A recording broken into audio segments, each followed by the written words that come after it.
Masaraan Abbaa Jifaar kun gaarreen afuriin kan inni marfamee jiru. Gaara Baddaa Bunaa gama sana allaamee jira. Inni kun moleedhama.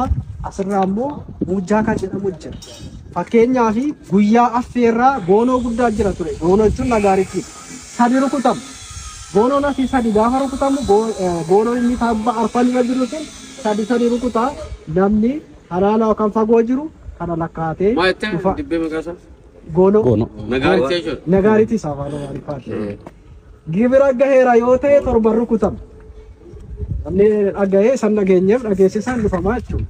Waraana ta'e taanaan waraana jira yoo ta'e yeroo 14 rukutamaa jechuudha. Goonoo Abbaa Jifaar sirriitti lakkaa'uun barbaachisaadha.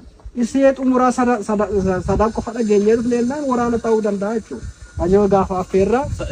Sadi yoo rukutan waraana. Sadi affeerraa. Hanga 8 foolaa 30 qadam. Misaan sa'aatii yookaan laaqanni sa'aatii 6 sa'aatii 9. Gaafas namni maaddii isaanii irratti hirmaate nan quufennaan Abbaan Jifaar hin mufatu.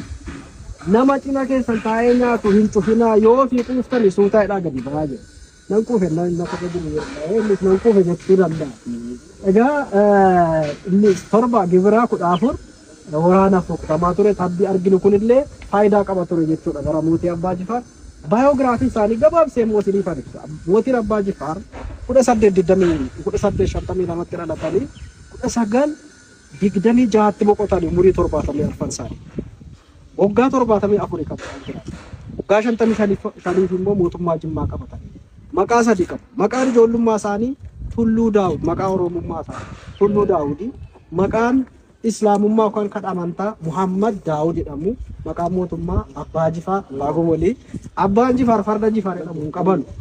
Fardi isaanii Muusaa jedhama biyya Turkiitii fidame. Guyyuma guyyaan arrustoo lama lukkuu lama damma qalqalloota garbuu farasillaa tokko nyaata. Maaliif mootiin Abbaa Jifaar hojjaan isaanii meetira 210 bal'inni qoma isaanii meetira 1 ulfaatinni isaanii kiloogiraama 150.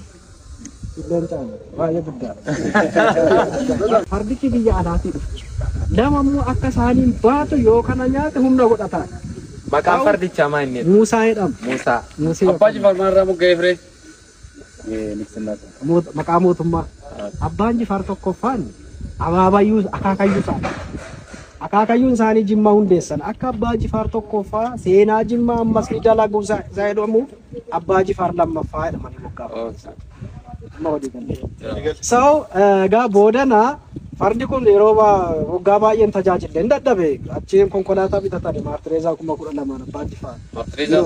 Yurooppaa irraa bitame bara 1902 Finfinnee gahe. Achii konkolaataa